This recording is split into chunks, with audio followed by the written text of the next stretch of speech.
Mesdames et messieurs, bonjour. Ravi de vous retrouver et bienvenue à cette nouvelle édition de notre programme Autour du monde concernant notre continent, l'Afrique. Et commençons l'édition d'aujourd'hui avec une tournée autour de la presse qui a mentionné l'Afrique. Et commençons par African Manager, où nous lisons le président Abdel Fattah el-Sisi a affirmé le soutien total de son pays à la Turquie et aux efforts déployés par son président Kais Saïd et le nouveau gouvernement pour assurer la stabilité et le développement. Lors d'une rencontre vendredi avec la chef du gouvernement, Najla Bouden, à Paris, en marge de la conférence internationale sur la Libye à Paris, il a affirmé la volonté de l'Égypte de fournir toutes les capacités possibles à la partie tunisienne et de développer les relations bilatérales. C'est ce qu'a déclaré le porte-parole présidentiel Bassam Radi dans un communiqué. Et enchaînons notre revue de presse avec le quotidien Le Figaro, comme la crise malienne qui d'ailleurs en découle directement. La Libye est une guerre d'héritage pour Emmanuel Macron. Même avant d'être élu, le président n'avait jamais caché son hostilité à l'intervention militaire menée en 2011 par la France et soutenue par la Grande-Bretagne et les États-Unis. Depuis le début de son quinquennat, il s'est personnellement engagé dans la recherche d'une solution pour pacifier ce pays divisé entre deux cas rivaux, l'un à l'est et l'autre à l'ouest, et tourner enfin la page d'une décennie de chaos ouverte après la chute de Kadhafi.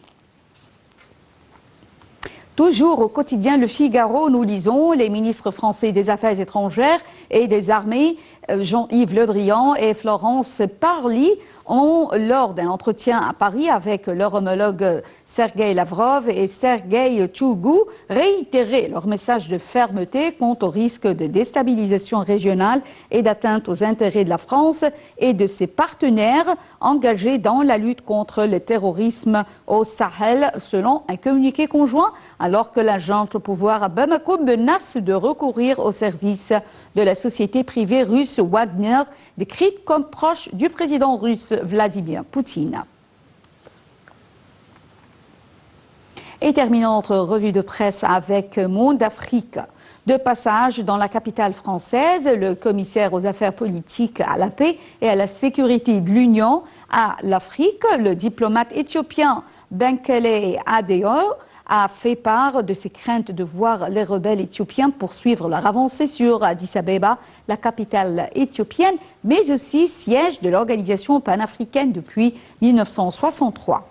Après avoir formé vendredi 5 novembre une coalition de 9 mouvements armés, les rebelles éthiopiens, principalement issus du Front populaire de libération du Tigré, se sont emparés de plusieurs villes stratégiques, dont Dessie, distance de seulement 400 km d'Addis Abeba.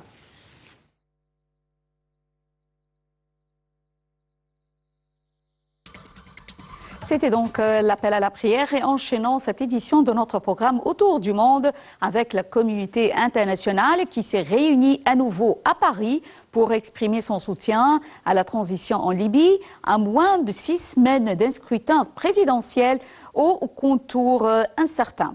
La conférence est co-présidée par la France aux côtés de la Libye, l'Allemagne, l'Italie et des Nations Unies. L'objectif de cette conférence internationale, qui se tient pour la première fois dans un format élargi à l'Assemblée et à l'ensemble des pays voisins de la Libye, est d'apporter un soutien international à la poursuite de la transition politique engagée et à la tenue des élections selon le calendrier prévu. La conférence vise également à soutenir la Libye dans sa demande de retrait des troupes étrangères et de mercenaires. Dalia Karam nous donne plus de détails. Les participants à la conférence internationale de Paris sur la Libye ont souligné la nécessité de la tenue le 24 décembre prochain des élections présidentielles et législatives afin de permettre aux Libéens de se prononcer librement pour le choix de leur président et de leurs représentants. Lors de ce sommet co-organisé vendredi par la France, l'Italie, l'Allemagne et la Libye, la communauté internationale a jugé essentiel que les résultats de ces élections soient acceptés par toutes les parties prenantes. Seules les élections peuvent transformer le cessez cessez-le-feu en paix durable et régler définitivement la question de la légitimité et mettre fin à la dualité des institutions en Libye, a souligné la déclaration finale sanctionnant les travaux de la Conférence internationale de Paris sur la Libye. Les élections sont de nature à renforcer la souveraineté d'une Libye unie et à permettre au gouvernement légitime de traiter les questions fondamentales de sécurité et de stabilité, ainsi qu'établir des relations saines avec les partenaires étrangers. Dans la déclaration finale, les participants ont fait référence à l'accord interlibéen conclu à Skhirat, considéré par le Conseil de sécurité de l'ONU comme le seul cadre viable pour mettre un terme à la crise politique en Libye. Les participants soulignent qu'ils prennent acte depuis l'accord politique libéen de Skhirat en 2015 des résultats des conférences de Paris et de Palerme et des autres initiatives internationales et régionales sur la Libye. La conférence a également pris acte de la déclaration de la Haute Commission électorale nationale selon laquelle les résultats des 2 élections présidentielles et législatives seront proclamés simultanément, ainsi que de l'officialisation du calendrier électoral complet par la HNEC et la mise en œuvre de celui-ci dans un climat pacifique. Afin d'éviter toute vacance de pouvoir, la Conférence internationale sur la Libye a préconisé que l'actuel exécutif de transition transférera le pouvoir au nouveau gouvernement après l'annonce simultanée par la HNEC du résultat final des élections présidentielles et législatives.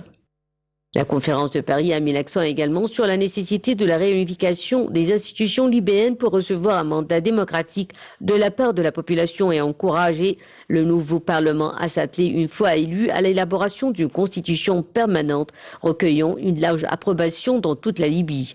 Sur le plan économique, la conférence a souligné la nécessité d'unifier les institutions financières libyennes et de mettre en œuvre une répartition équitable et transparente des richesses du pays. En France, sur le plan humanitaire, la conférence a réaffirmé l'engagement collectif à renforcer le soutien de la communauté internationale pour répondre aux besoins urgents et lutter contre les trafics d'êtres humains. Le président Abdel Fattah el-Sisi a prononcé un discours lors de la conférence internationale centrée sur la Libye et sous l'égide des Nations Unies.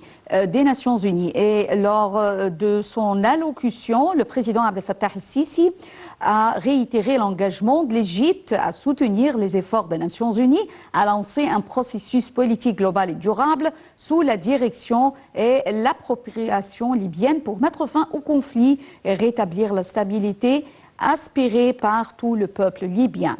Et j'ai le plaisir d'avoir avec moi en ligne Dr Raouf Ghafar, analyste politique, qui va nous jeter la lumière sur cette conférence. Bonjour Dr Raouf Ghafar. Bonjour. Bonjour. Alors, selon le président Abdel Fattah el-Sisi, l'Égypte a envoyé un message clair à tous les aspects de l'équation en Libye, qu'il était temps de prendre des mesures spécifiques pour parvenir à une solution politique globale à la crise libyenne. D'après vous, quelles sont les mesures que doivent adopter les partis pour y parvenir?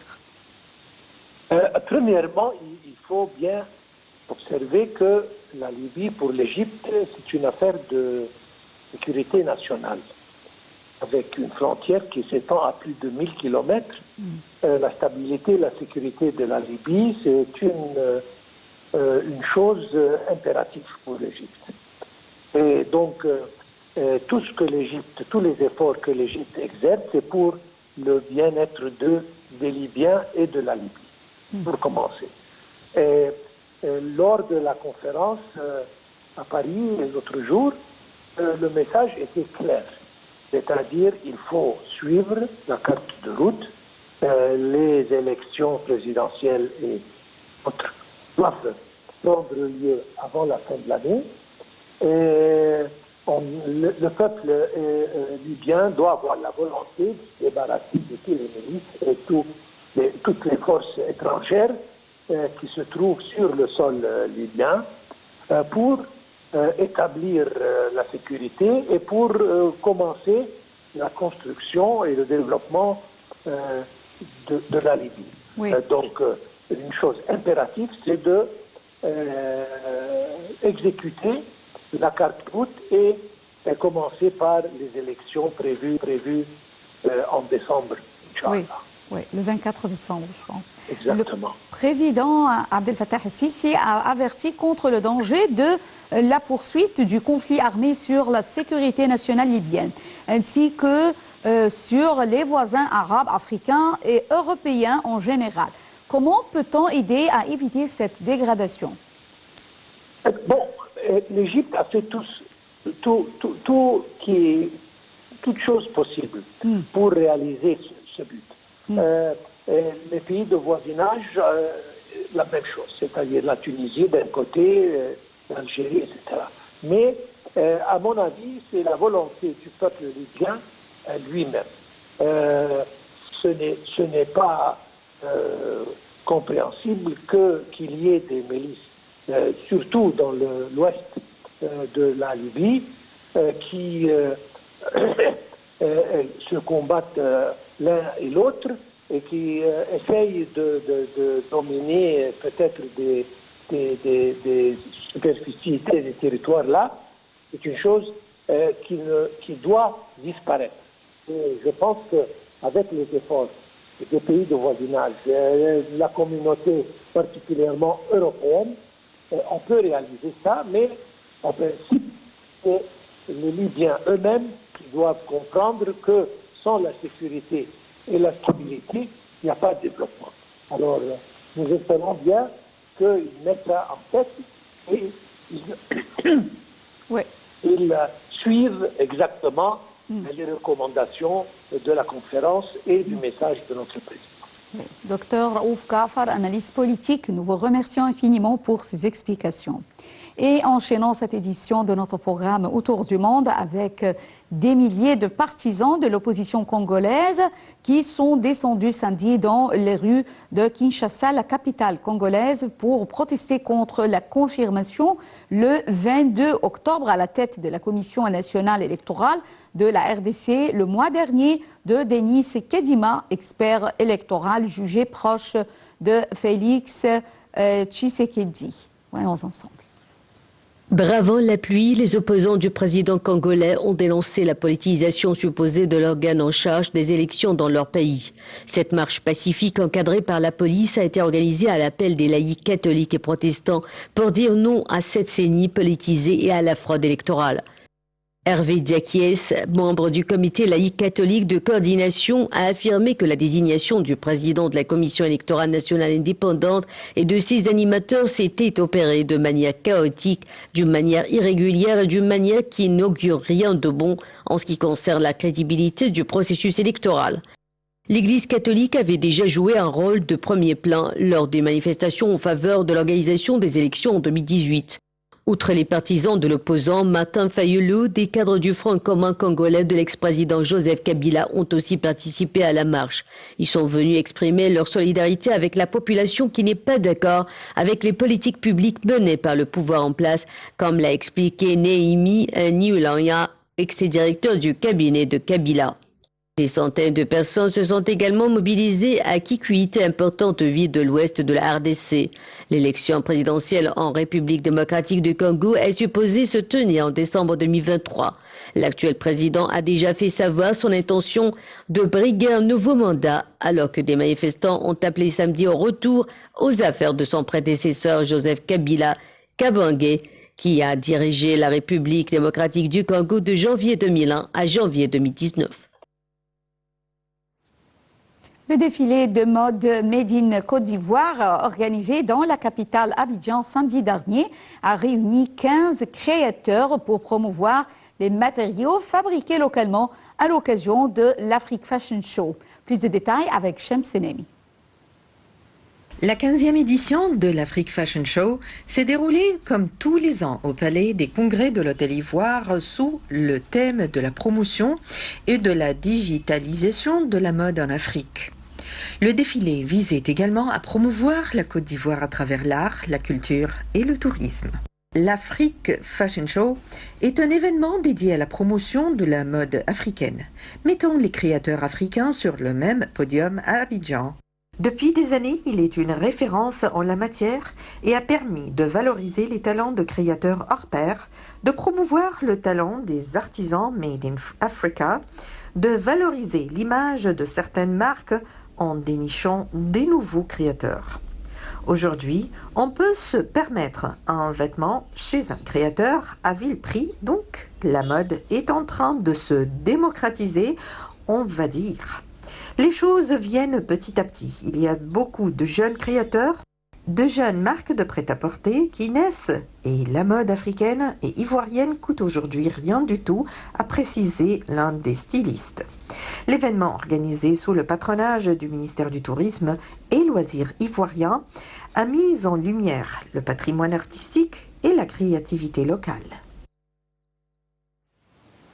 Mesdames et messieurs, fin de cette édition de notre programme Autour du monde concernant l'Afrique. Merci pour votre fidélité à Nile TV et bonne journée. Au revoir.